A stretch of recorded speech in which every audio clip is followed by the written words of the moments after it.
Bay Area Radio. I listened heartbrokenly, and I mean really heartbrokenly, to KGO yesterday, which is now a Christian. Christian gambling station. I don't think they're doing the gambling anymore. I think it's just I heard somebody just talking about Christ for a couple. I mean, I don't know how long I listened, 10 minutes, something like that. KFRC is also a Christian fundamentalist station. Um, KNBR had the national game on. Where was that? Cowboys and Eagles. And Eagles. So they didn't have any local, and I didn't get down to 1050 to listen to that. And then there was a couple of stations in the middle that I suspect used to be small stations that are now have a bigger signal because there's nobody at the FCC watching. So just turn it up. Turn it up. Turn it up, man. I remember one day at X100, we turned it up to X200. We had phony calls from Canada. It's amazing. By the way, we are live, and we are Michael Knight in New York, Vinnie. He's Michael Knight over there in Pasadena over there. There's New York Vinnie at a secret location in Northern California. Yes, I'm not telling anybody in case they're looking for me. I don't know who they would be, but it's okay. We'll keep it secret, and we'll keep it our location. Michael Knight, how are you this morning, pal? All is well. I'm glad it's Friday, and I'm wearing this hat in honor of my sister who's in Rome today, Roma. It's a good place to be, Roma. Diana is a world traveler. She packs her bags and goes a couple times a year someplace. So she's got a itinerary all in Italia this time. Yeah. I think when she moves to Europe, which I've been forecasting for a while, that Italy will be her new home. Good. It's a good place to be. I hear.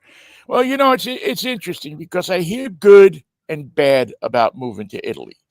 I hear, the good is that it's very it's up with the modern times. The people, for the most part, are somewhat friendlier toward Americans than they are in most other countries. But there's also it's a country of very rude people.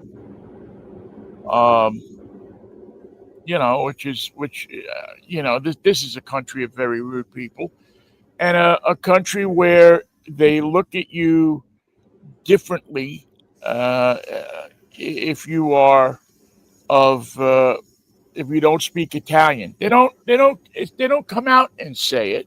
They just feel slighted. But you feel it. Yeah, you feel it. But it's more welcoming than other places where it can be it can be a real impediment. I mean, they don't care in Italy. I mean, they ride their own prejudices, but they don't let it get in the way of of having a good time. Well, you could speak cultured high Italian and still be in trouble because there are so many dialects and variations on the. You'll find a different dialect in Milano, a different dialect in Sicily. Yeah, much as you find here in the United States, with people from the north tend to look down at people from the south, and people from the south tend to dislike people from the north. As a general rule, people from Texas dislike everybody. People from the west don't really dislike anybody, but they wish that you'd all go to hell back home. And it's like that in Italy. I mean, people from northern Italy. I mean, and it's reflected in the food, in the culture, in the way that things are done. In Italy, southern Italy is basically a poor area. It's mostly farmers and agrarian economy. It's gotten better in the last 25, 30 years, but it's still there. Even the food is different. In northern Italy, they tend to use a lot more intricate recipes with different kinds of white sauces and so on and so forth. In southern Italy, You get the red gravy with with stocks of whatever meat you can throw in there, pork, mutton. It's you're eating what you got. What do you have? Oh, you bought a sheep yesterday. All right. Well, you get a new sweater for Christmas, and you get to eat for a week. And Uh, keep your eye on that dog. Always know well, where I, the dog you is. know, I don't think they. I don't think they do dog. I mean, maybe during the war they might have. Um, but I don't think. I think they're culturally above that. Most places, you can't account for every place, but I still think that they have. That there's a thing. But if I were a rabbit, I wouldn't want to be sticking around there because I know they love rabbit. You would hop on down the bunny trail. I would leave. Yeah, I would leave. So I know rabbit is a thing. Rabbit stew, there's Italian rabbit stew that they make. That is, I've never, I wouldn't eat rabbit, but you know, I'll just have a little pasta. people I'll have be told fine me. over here. Yeah, exactly. And Did you see the football game last night? I did not. I watched the basketball game last night. Oh, the I watched Valkyrie. Golden State Valkyries beat the Texas, I don't know who's, for a spot in the playoffs. They made the playoffs, the first expansion franchise in WNBA history to make the playoffs. That's And I good. Good. and I never seen Vernon Glenn, our old friend Vernon Glenn, look more excited about any sporting event in my entire life. He Wow. was he was coming out of his underwear. He called it clinchmas. Okay. Might want to work on that, but it's still. Predicted that the bars would be full for the WNBA playoffs that start on September 14th. Well, the WNBA will have its hands full if all their games go up against NFL football. That's going to be a challenge. Yeah, I could see that. Well, that would be yeah, that would be the first game on the 14th. I don't know why they would schedule it against football, but maybe they think it's separate audiences. I don't know if a WNBA audience is going to be a an NFL audience. I mean, certainly there's going to be some cross, obviously, but I don't know. I get that, and I've always always thought this, that the WNBA is, and it's a good thing because it is a statement for women. It's a statement that we can compete, not only like Title IX type stuff, but we can compete on somewhat of a same level. I'm not going to say to you that the WNBA is the same as the NBA because it's not. But they can clearly say we've got our own thing. But in what we're doing, we got this thing going, and the place was. I mean, I don't think it was sold out, but it was pretty packed. My sister actually went to the game, and she said the place was rocking. As Calabro used to say, it was a hot house. And if you got a hot house and you got a team that's playing pretty good, and like that, you got a sporting event. You know, uh, who are we to say but it's not. But they try to capture the enthusiasm. See, when an NFL team or a MLB team gets into playoffs, it captures the imagination of a city, of everybody. I don't know that the WNBA is there quite yet. Even in Seattle, where it's really it's been one of the long time members of the league, and it's still not quite there yet. But listen, you go to a game, you have a good time. You can go to the game with your daughter and point to this and say you can achieve anything you want to achieve in life. Don't let the fact that there are men um, controlling something, get your way.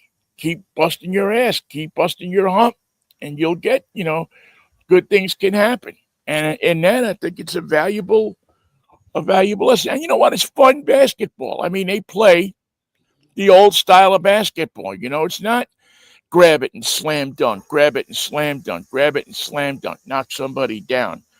There's knocking down, but there's also getting up again, and there's teamwork. They move the ball around. I was impressed with how much the ball handling, and they moved the ball around. I was impressed at how much the Texas team stole the ball.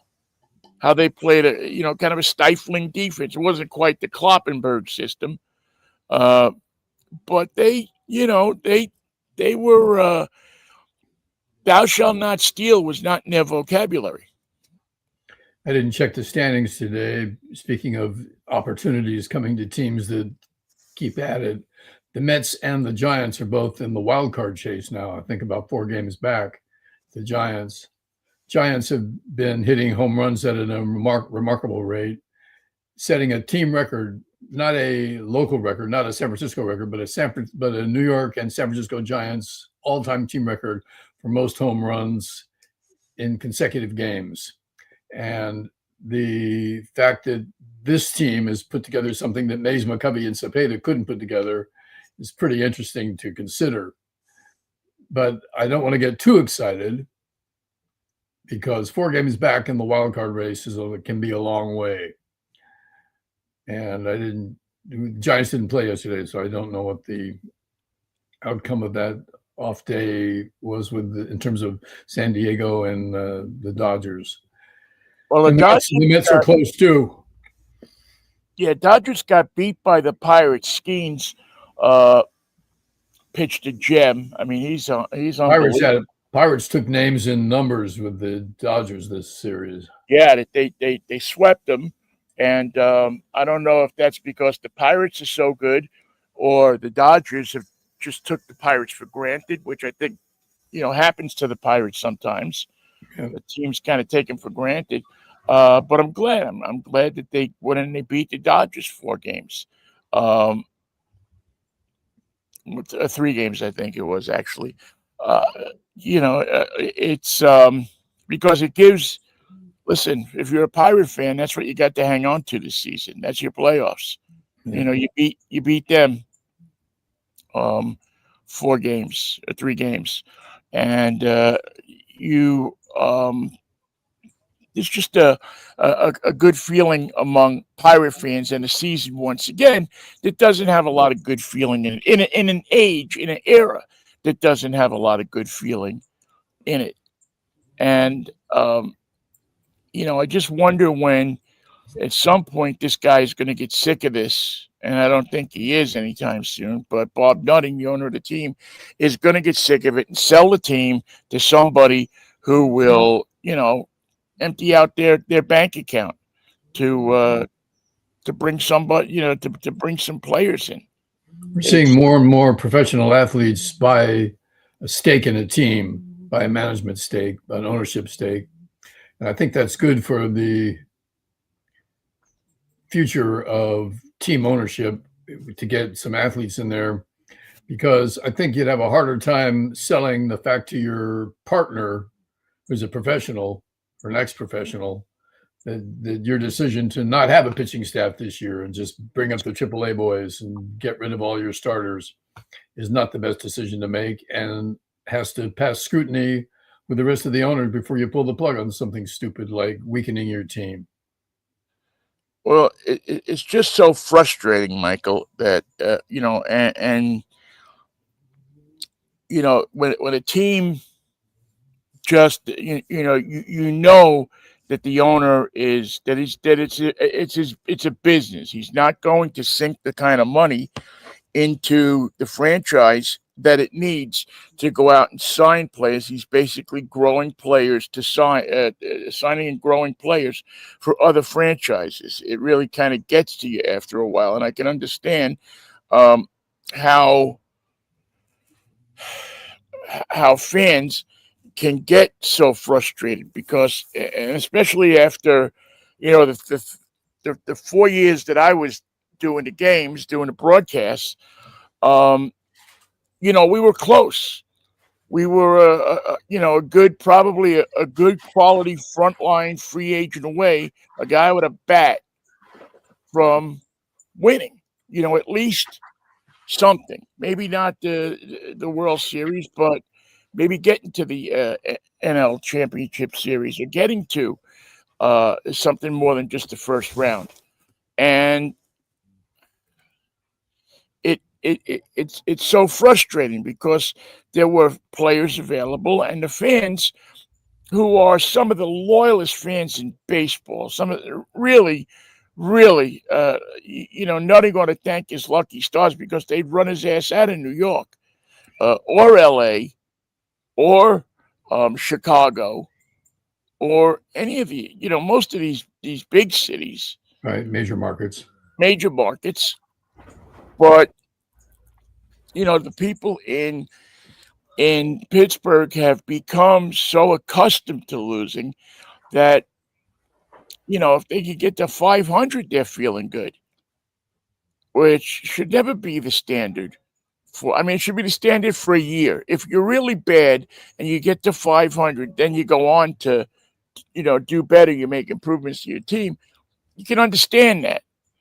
But this consistent ramble of, well, we'll get to 500. 500 it doesn't mean shit. It doesn't mean anything. It's a useless goal. It's not a goal. You basically go into the ballpark to watch Paul Skeens pitch and have your heart broken because that as soon as his contract is up, he's a goner. He's out of there.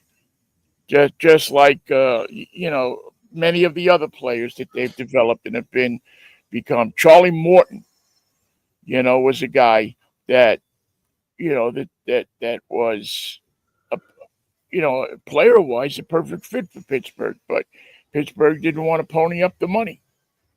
And they thought Charlie was a bit of a head case. And Charlie has turned out to be one of the best pitchers over the past 10 years in the National League. And how many pitchers do you know that aren't head cases? Not many. Not many. There's always it takes a certain kind of brain to to do that. To make your arm throw something 100 miles an hour. Yeah, even the cerebral ones, even the ones that have that even the ones that you'll talk to and this guy's all right, he's a regular normal guy. They all have some kind of quirk. Most of them, I'm not going to say all, but a lot of them have just like a weird something about them. Who the hell eats 10 pounds of fried chicken before a game or something like that? But you always find that interesting, or wants all the players to wear their shoelaces untied, or just something to assert their role as the leader of the team that day. It gives them a confidence that says, yeah, you're our leader today, man. Go out there and throw the ball. Lead a little bit. Yeah. It's I think it's fascinating. It's something that doesn't get talked about a lot. It's just not a not a thing that for whatever reason a lot of newspaper reporters or club broadcasters don't touch on it a lot, except when you get an overly eccentric personality like a Randy Johnson Steve Carlton. Steve Carlton, or I think the normalest pitcher I think I ever encountered and remember was probably Tom Seaver. He seemed to be that all-American kid next door. Didn't seem to have like any wild, quirks. Even the pitching coaches that you talk to are strange. That it's almost like you have to have that mentality to be able to relate to a pitcher on his level. And I guess it's like quarterbacks, right? I mean, quarterbacks generally have something going on. I don't know exactly what, but there's generally something going on with a quarterback. Uh, Very few that are just normal, everyday, get in a car and drive to work people. In my experience. Speaking of cars, did you read or did you hear about ICE raided the Hyundai plant in Georgia? Yeah, if you're waiting for a Sonata, you may have to be waiting a little bit longer. They raided they didn't raid the main assembly plant. They raided a battery plant, which is near Savannah, and it's Arrested 475 people. yeah, yeah. Now I don't know if they were construction workers because that plant, from what I understand, is still mostly under construction. So I don't know if they arrested The construction workers. I don't know if they arrested, Hyundai personnel. I think it's probably Or Hyundai personnel because they were mostly of the 475. The majority of them were Korean. yeah, so this is I guess at some point foreign corporations that are investing their money here in America are going to Yeah, say we don't need this crap. We don't need our people living under fear that your jackbooted thugs are going to come walking through the door and start pulling people from their desks, right. and we don't need that. So we'll just thank you. We'll just build our batteries in Singapore or Canada or Mexico or somewhere where the government is more friendly toward us. And you and I both know that this isn't going to last forever. That there'll come a day when our policies will be eased on people, but we'll have missed the boat because they're not going to say, okay, now that you've eased the policy, let's go give our money back to America. They're going to say, Once bitten, twice shy. yeah, they're going to pay, they're going to tell them to pound salt. But the other side of that coin is they might not get a chance to do anything because now that we're changing the Department of Defense to the Department of War, Yeah. really, it's almost like we're mounting an all-out posture to be the world's bully. As long as it's a Venezuelan group of 11 guys in a cigarette boat. Well, yeah. But if it's Ukraine or if it's Putin or if it's somebody serious, we got nothing. Yeah, I mean that's the thing too, and you hit the nail on the head. I mean, as long as we're messing with people in this, that we know we can beat up, Pull out of the water. and where is the proof that these people even were drug dealers? I haven't seen any kind of. And they were 1,000 miles from a port. I'd like to know what business they were in of delivering drugs. They might have been drug dealers, but how are they going to get those drugs any place where they could sell them? Well, and again, I'm sure that I mean I don't know the business intimately, so I don't know exactly what goes on. But I do know that usually when you see these kinds of raids, these kinds of actions, don't you see like a press conference with an ATF guy or a FBI guy or somebody standing up in the room with all the cash wrapped up and all the guns on display and all the drugs on a table? And so far, Epis, haven't seen anything. I got nothing to show you. Yeah, that would show me that this is this was a legitimate thing that we went and did. Hey, I got if you want to go out and blow people with fentanyl out of the water, I don't have much of a problem with that. But make sure that they're people with fentanyl and not a family. It's or some people bringing tuna fish to a damn a port or something like that. Now, yeah, like you say, 1,000 miles from a port, yeah, it's kind of suspicious. But you don't blow people out of the water for kind of suspicious. You arrest them and you investigate and you find out if they were in the process of being evildoers, or at least that's the way I always figured it was supposed to work. But this administration is all about show and not. Distractions on a day when their job report reports 22,000 new jobs for the entire 3-month period, and that's an awfully poor report. Yeah, I'm not good at ciphering, but that doesn't sound like a. I mean, I always thought that number is supposed to be in the hundreds of thousands. There was more people arrested at the Hyundai plant than got jobs in the last month. Well, I read an article this morning, Michael, and I take this article with a grain of salt because I haven't seen it anywhere else.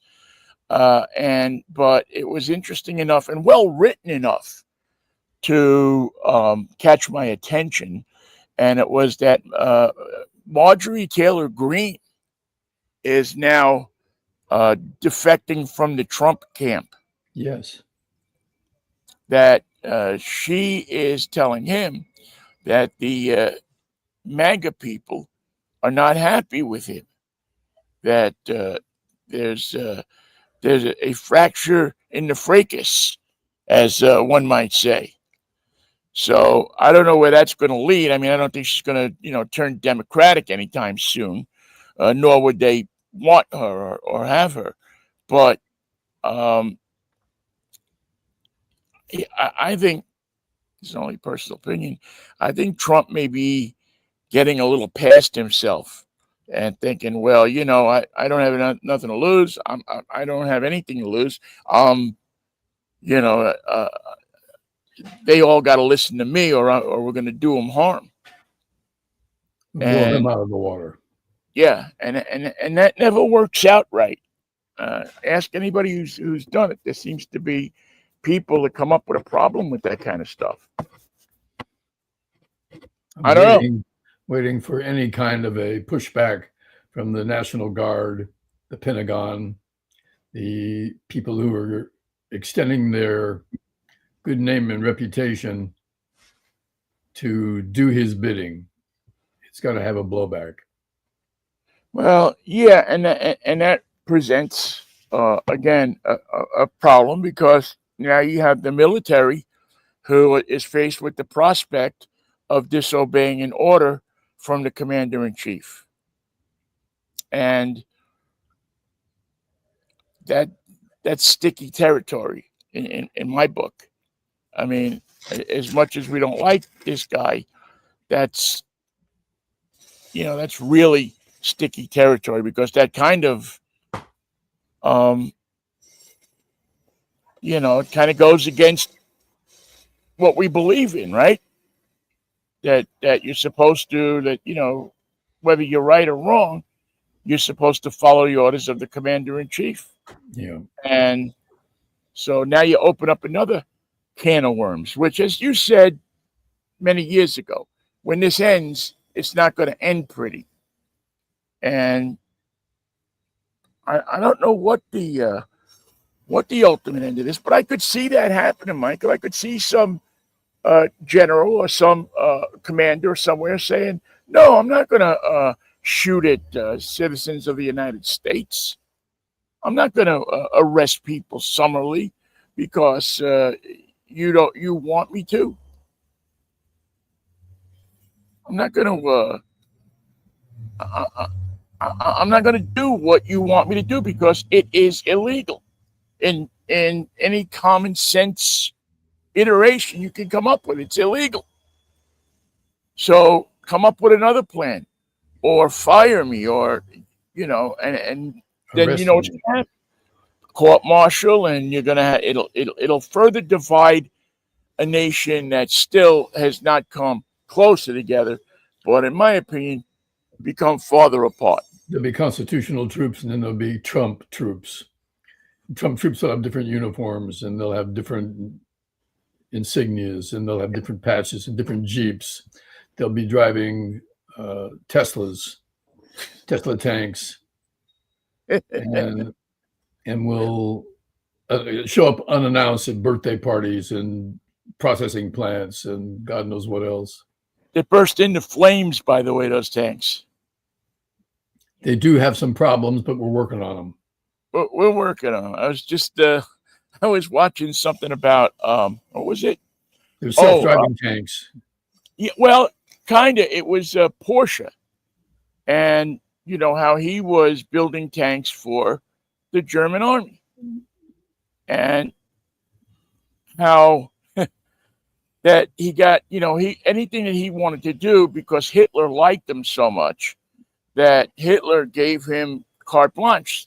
Go ahead, build what you want to build, and we'll build it. And so he built this humongous tank that was like 3 stories high and a city block long.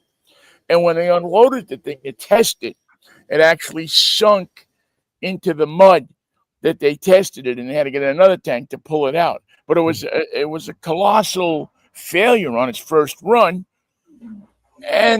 but he got it approved, he got it put through because he was a pal, Hitler's pal, and it was these kinds of mistakes as they went along that turned what should have been the best army in the world into a pile of dog shit.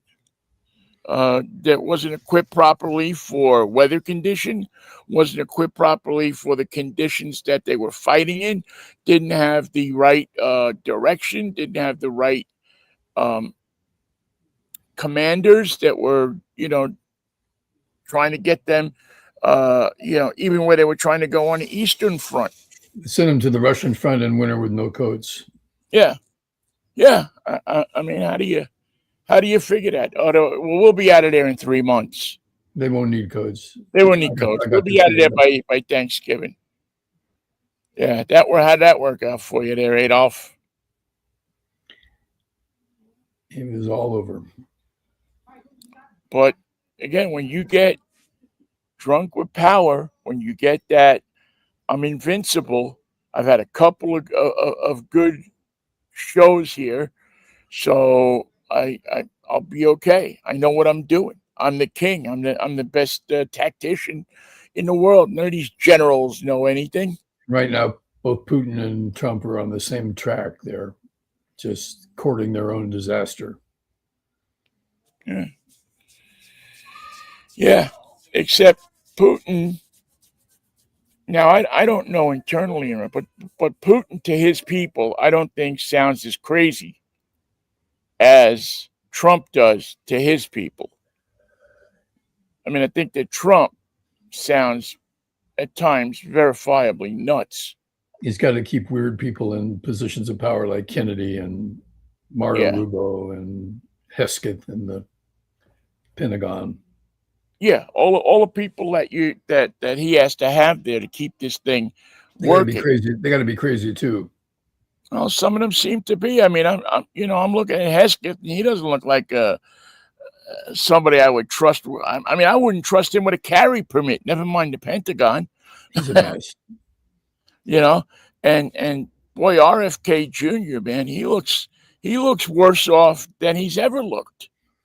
Very, very disturbed man, a sick individual that doesn't deserve any power or position. And most of the only guy that I've seen from the whole crew that I've looked at and I've said, well, this guy looks like he's got something on the ball, is the Secretary of Transportation. When he was talking about the idea of having truck drivers, and you had to speak English to take the test. That you had to know how to drive a commercial vehicle to take a test. You shouldn't be taking the test in Russian. If you can't read stop signs, you can't drive. At least not one of those things. And hard to disagree with him. I don't care how liberal you are. You want the guy to know the green, red, yellow. You want to know what stop is. You want to know what the speed limit sign is. Not changing lanes, things like that. So he's the only one, like I say, that I've seen that looks like he's got something on the ball. All the rest of them look verifiably nuts. It's a result of choosing someone who can't do their job because you're going to eliminate their position in their department anyway. Why have anybody? That's why the wife of the wrestling, McMahon, Maven, gets the Department of Education because there is no Department of Education. And that gives her very little to do and hard for her to screw it up because it's been eliminated. The position's been X'd out of the government flow chart. We're not in, we don't need no education. Yeah, and who was the one before that? Betsy DeVos, right? She was the master of ignorance. I mean, who was plainly stupider than any third grade student that she it just seems like this guy, well, the number one requirement is that you got to kiss the boss's ass. That's it. And so you are only going to get people who are willing to never say no to him, who are willing to not tell it to him like it is, never but tell it to him how he wants to hear it. He doesn't want to hear your report about the Department of Education. He wants to hear you tell the people listening what a wonderful leader he's been, what a fabulous president, how things are happening now that have never happened in the history of the world because of Donald S. Trump. Well, he's got that right. Jay. He screwed this country up so much in less than a year of being in power. It's going to be hard to put it back. It's going to be difficult. It's going to take years to put it back. What he will have done in 8 years will certainly just screw this country unmercifully.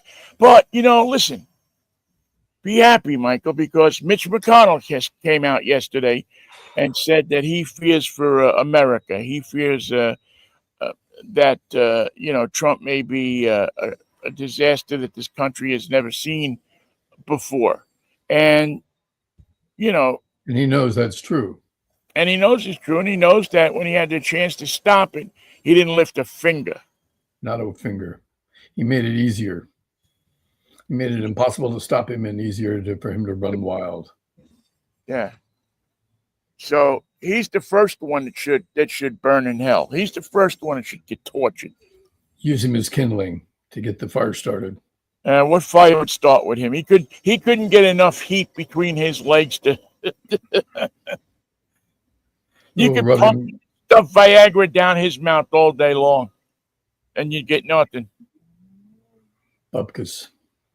But that's what you're going to see.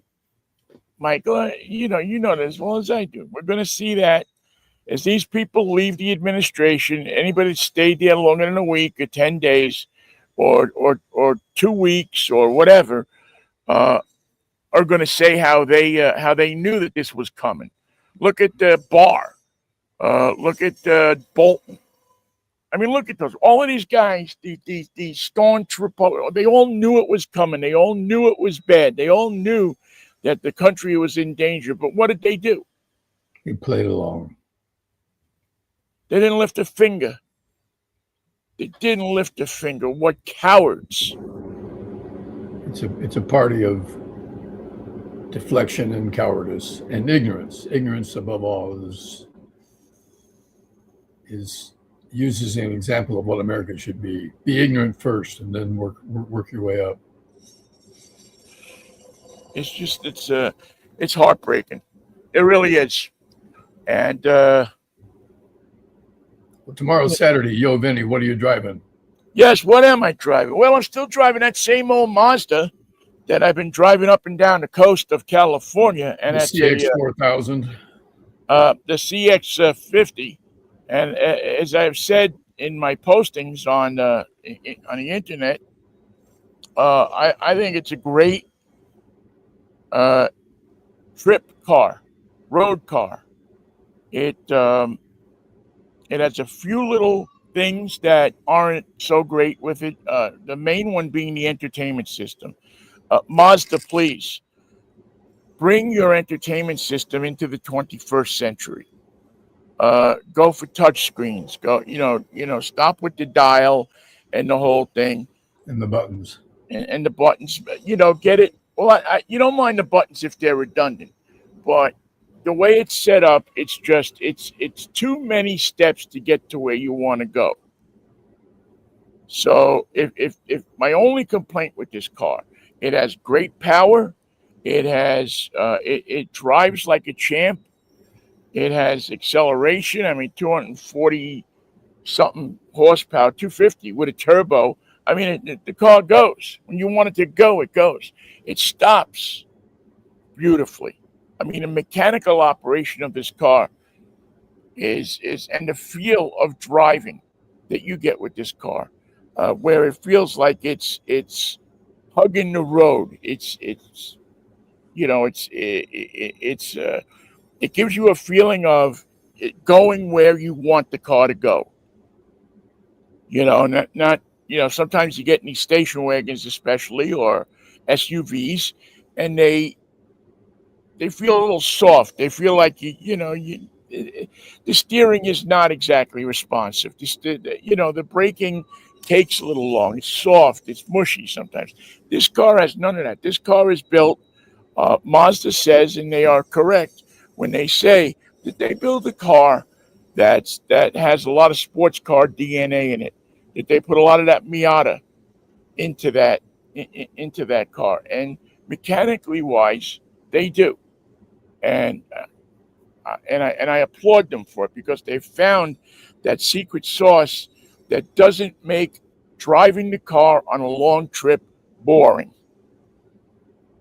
Sometimes you get in these luxury cars. I mean, it's beautiful. It has massaging seats and this and that, but driving the car can become boring. This car keeps your attention. And there's sensory deprivation centers. Yeah. I mean, you get the music going, and you turn on what is it? They have these different not tapes, but musical programs of the river and the sunlight and this and that and that, and you can lose yourself. You can forget what you're doing. You can be driving up the highway the wrong way, and you're getting your butt massaged and your ears cleaned out through this process, and you feel so good. You open your eyes, and you got an 18-wheeler looking at you in the face. You wake up with Brockway right across your forehead. This offers you none of that. This offers you a good driving experience. It offers you for the experienced driver and, might I say, for the inexperienced driver. So if you say, well, I don't know, my daughter maybe doesn't, she's a new driver and she doesn't get that, the whole thing of driving yet, this is a perfect car for her to have because it gives you that what a car like we grew up on is supposed to feel like. It has a lot of that in it. But you can hit the switch and turn it into a luxury ride. You can lose some of that sports car feel. You can soften the suspension. You can loosen the steering a little bit with the flick of a switch, and you can also take it off road. It has an off road mode that tightens up the suspension and gives you an ability to go over things like rocks and pebbles and gravel roads. And it's not a monster truck off-roader, but in light off-roading conditions, I'm surprised that insurance is not adjusting to your home entertainment center. How many steps does it take for the driver to be distracted to just change channels? How many steps does it take for him to start another program or to play the CD or to check his map? How distracted will the driver get thanks to the steps you have to take in the... Yeah, you have to go two or three steps that are somewhat... Now, again, I drive the car a week, so I don't have the time to get used to it. But many of the cars I get into, it's pretty logical what you do. you know, you get in there, you hit this button, it comes up, boom, you attach uh, your phone or whatever device you're using, and you're off. This, you got to scroll through a bunch of different communication or this or that or the other thing, and then you have to slap it over, and then you got to hit the button. And if you hit the button this way, it goes off. If you hit the button that way, it goes on, but it goes back. It could be a whole lot more logical, a whole lot more easy to progress through. And the entertainment system is great. I mean, the speakers are beautiful, the stereo is beautiful, the quality of it is beautiful. It's just that getting to where you want to get with the operation, and maybe part of its age. I don't know. You know, maybe it's but I've heard this complaint from other people that have driven them too. You know, people that drive these cars, we talk to each other. We say this is good, this is bad, whatever. And And you can't help but make immediate comparisons to which one's easier, which one's is more yeah, intuitive. yeah, you know, it's but again, the pros in this car so outweigh the cons that, you know, and again, I come to it with an angle, and I tell us to everybody that I talk to about these cars, because I recommend a Mazda to a lot of people that are looking for cars. I say, I drive the car for a week. It's reasonable to assume that if you're driving this car every day, that these problems with the entertainment system um, are ones that you will get used to or know how to get through that, and get more of a you'll be more of a reactionary to what you're doing than an inquisitor, you know, which I'm doing. I'm inquisitive. I'm trying to get this thing. I'm trying to find that thing. And it's really, I look at it like I'm trying to figure this out as if I had three kids in the back seat Yeah. and I'm late for school. Right. You know, so how fast can I figure out how to get the traffic report? How fast can I figure this? How fast can I figure that? And it just, it's a bit more difficult in a Mazda than it is with some other vehicles. Lexus had a problem with that for a number of years. They had they came up with this mouse device that you used with your finger to scroll through a menu like that, and you scroll through it, and it was so sensitive that often you'd go past what you wanted, and you'd have to go through the whole menu again. So you'd have to go sometimes three times through the menu before you could get it to the place that you wanted. And that was difficult, because again, you're doing these things. Nobody pulls their car over and No, you not know, ever. switches to the entertainment system. I haven't seen anybody do it once, unless the system doesn't allow you to do something while the car is driving. But any car that's driving that allows you to do these functions while the car is driving, people are doing them while it drives. Sure they are. Of course they are. Yeah, so that's where you get the distraction. That's where you get the, you know, the loss of, and it doesn't take 60, 70 miles an hour. It doesn't take too long of not looking at the road You're in before you're trouble. right up on somebody's ass. So beware. It's something to think about and to know about. But that being said, I would buy this car in a minute if I was in the market for that type of small vehicle. And a couple of friends that I know that I've seen that have bought them, either, you know, the 50 or the 90. And I know somebody, my producer Nathan, has a 3, a CX. No, I forget what but the Mazda 3, the M3, and they love them. They're engaging cars to drive. So that's what we're driving this week, and will be until next Thursday, when I start to head back to Seattle on Tuesday. So because we got the I hate to say it, but we're closing in on the big 7-0 here on Sunday. So could have just a real small bunch of people get together and gather and Well, happy birthday, Van. Thank you. Have a good dinner and reflect on hopefully getting to 70. I'll never in a million years know how I did it. One step at a time. Slowly I turned around. Yes, slowly I turn, step by step.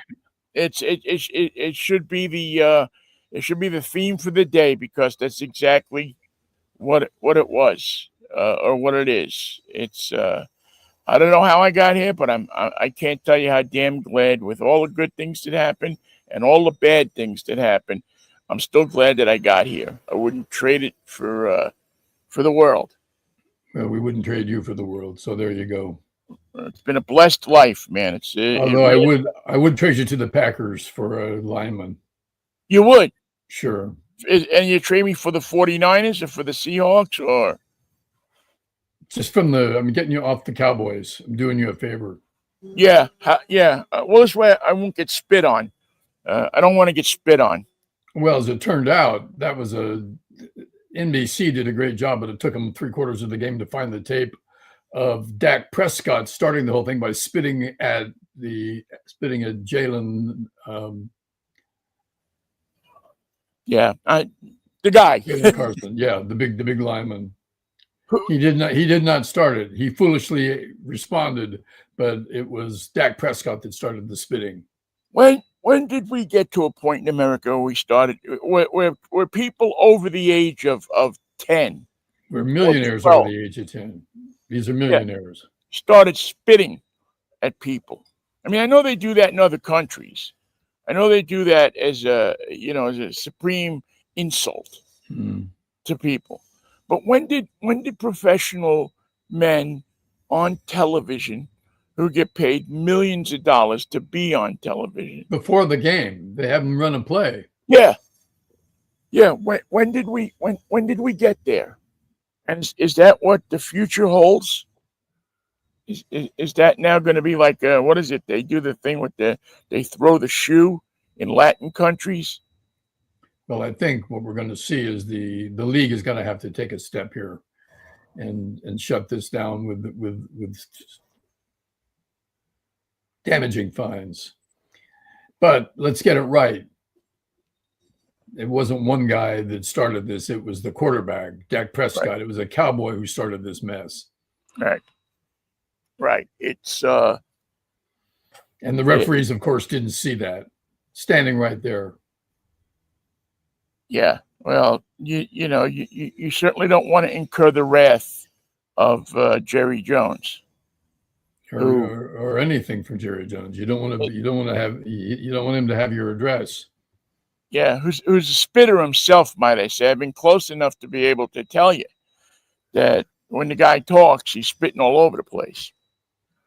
Him and that mealy mouth guy that he used to have working with him there, Barry Switzer. Who, I don't know, did he pass away or something? Because you don't hear from him anymore. Possibly. We don't get accurate news out of Texas. Yeah, it's what they want you to know, Central. But it's that guy was the epitome of low class as well. So it wouldn't surprise me, but he was a spitter.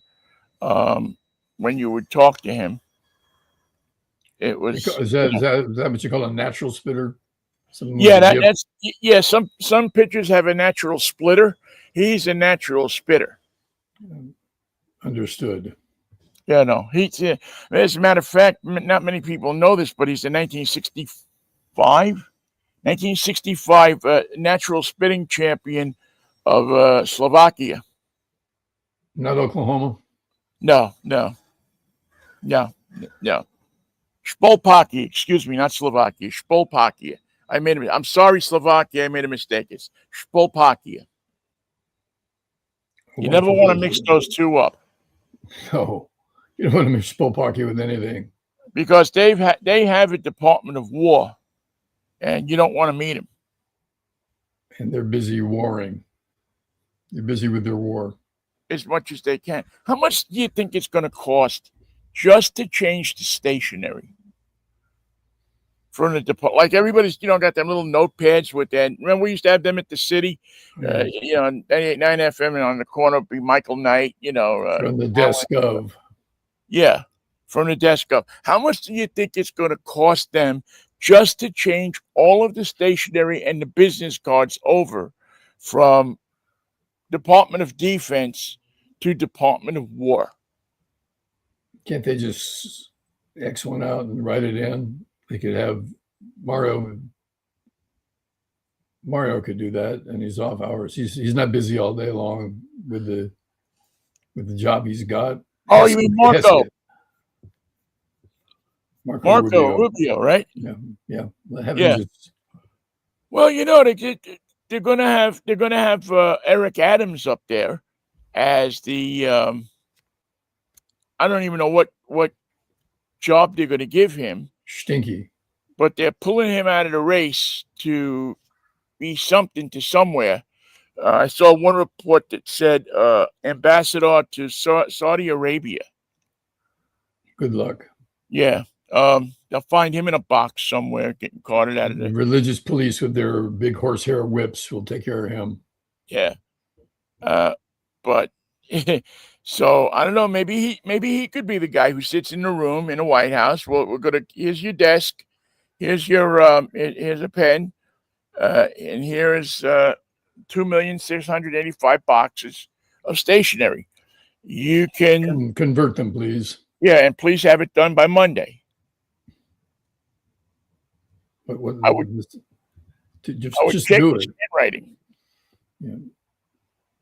Never show them how much good handwriting you have, because then they'll convert something else and want you to do the same thing for that. And don't use a Speedo because it's too broad. We want it to look elegant. Yeah, use a Parker, a fine point Parker, because it's probably just got enough. And you want the ballpoint pen ink. You don't want the magic marker stuff because it bleeds through. So you want that fine point ink that goes right through. So begin and get that job done. And tomorrow at 11 o'clock, what do you got planned? I have a show called Drive Time that we're going to do tomorrow, as we do most every Saturday morning when we don't have technical difficulties at 11. And we're going to talk to our good friend Tim Esterdal from Pickup Truck and SUV Talk.com. I'm going to talk to him about pickup trucks. We're going to review the Ford Maverick pickup truck, which is a nifty little truck, or may I also say a nifty little car, if you want. It's a kind of half a truck, half a car. And do that. We got some news about some different designs. I'm especially excited about a car that looks to be making a comeback from Audi. One of my all-time favorite cars to drive is this car, and it's been out of the scene for a while, and it looks like Audi is ready to bring it back onto the scene and give us a lot of fun driving it. So we'll have all of that for you.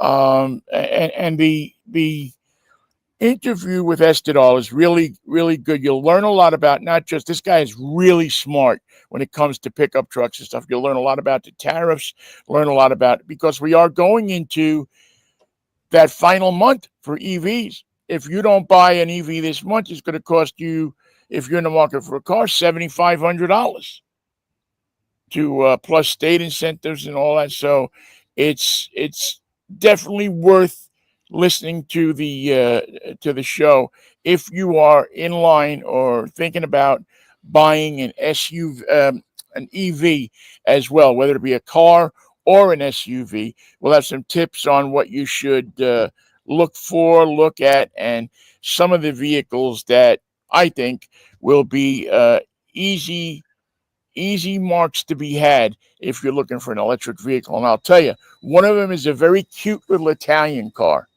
So if you're in market for a little electric car to run around town with, you could probably walk away from the dealer with no money down and No zero a payments month, or a negligible payment every month for this little gem of a car. I'm wondering what's going to happen when the tariffs are endorsed by the courts as being illegal. You have to give money back to the companies involved, but what about the individuals who had to pay the $7,500 to buy the car? Do individual customers and consumers also get a rebate? They'll probably figure out a way to screw them. I mean, unfortunately, because that's who's going to get screwed. The car companies are going to get their money back, right? Because they have political power. The distributors, the dealers will get their money back, but the average guy who kicked in, the money for the tariffs, probably not going to get much at all. Probably, you hope against hope, and maybe they'll, the Republicans are good at throwing you a bone. We're getting millions and millions in COVID relief, so why don't we throw you a check for $600? And you'll be loving us because you'll think, well, they cut me on that deal. When I got money, I got some money back. Yeah, they cut you in for pocket change. They cut you in for a fool's gold of nothing compared to what they were stealing. So I wouldn't hold my breath on getting that, anything back from that. But in the Korean auto dealers and corporate machinations to put that Hyundai plant in Georgia, they're going to rethink their decision. They already have, and will continue to use that as a warning sign to any car company coming into the United States. Trump can turn on you with his secret police at any time and shut down your process. Yeah, we live in, the mark of business, Michael, is that there was a court system that was solid, that if you had a dispute, if you signed a lease and you had a dispute, you could take it to court, and what you perceived to be a fair arbitrator would look at it and say, this is the law, so you got to do this, or you got to not do it. Now it appears that we have, 10,000 Judge Judys running around, no sense of what the law is or what's fair. It's just what the president wants. And if you don't bring your documents to court, George Judy will be very, very cross with you. She will not be happy, man. She is not happy with people who don't bring their documents to court. Hearsay is no say to her. Yeah, I've got all that, but I left it home. Yeah, well, case dismissed. What a, oh man, how'd you like to be married to that? Yeah, exactly. Give me the shivers. Yeah. All right. Well, let's hope that the Mets and the Reds are playing this weekend, and they're right in the thick of the wild card race. So are the Giants. Mariners, I'm saying a prayer for. It's not looking too good right now, but I'm hoping Danny Wilson can pull something out of his hat. It's the time of year you got to win them all. Yeah. I'm hoping that he can put it together and get these guys on the same page. But when you get beat up by Tampa Bay, it ain't pretty. There isn't a lot you can hang your hat on and say, well, we got this and we got that. But they have two pitchers named Castillo now, so that's a good thing. It's always good to have two pitchers with the same name, so you never know. Well, yes, who else can say they have two pitchers named Castillo? Name them. Nobody. But I know somebody that has a pitcher and a position player named Soto, so you could do that, or the famous Bob L. and Bob I. Miller from the 1962 Mets, who were traded for each other. You can't beat that stuff. Can anybody here play this game? Can anybody here play this game? Casey waited way too long to ask that question, but the answer was still would have been the same no matter what. Yeah, he should have asked it before the expansion draft, not after. And what's your name again? Hobie Landreth. And what do you play? Catcher. Not around here, buddy. Yeah, not behind. You stand behind the plate? Yeah, well, not anymore. Amazing. All right, Michael. I will see you on Monday if Have the a good Lord. show. Have a good show. Have a good weekend. Thank you. We will have a little fun and have a little birthday. Have a little birthday, and I'll be a new 70-year-old man when I get to the other side of this weekend. You'll never look. You'll never see. Well, next stop 80. Don't worry about a thing. Listen, I'm hoping for 70 in one day, if the Lord's willing and the creek don't run. It's really, it's not up to the Lord. It's up to the creek. It's up to the creek. It's what because the Lord can be willing, but if the creek rises, you got a problem. And there's a creek back here, so it's trying to make a decision right now. All right, Mikey. Peace, love, and Manischewitz. It's a wine, baby. What a wine. See you. Take care. Thank you all for listening, too. We always appreciate it. And we will see you tomorrow morning for drive time at 11 o'clock on most of this same internet. Bye-bye.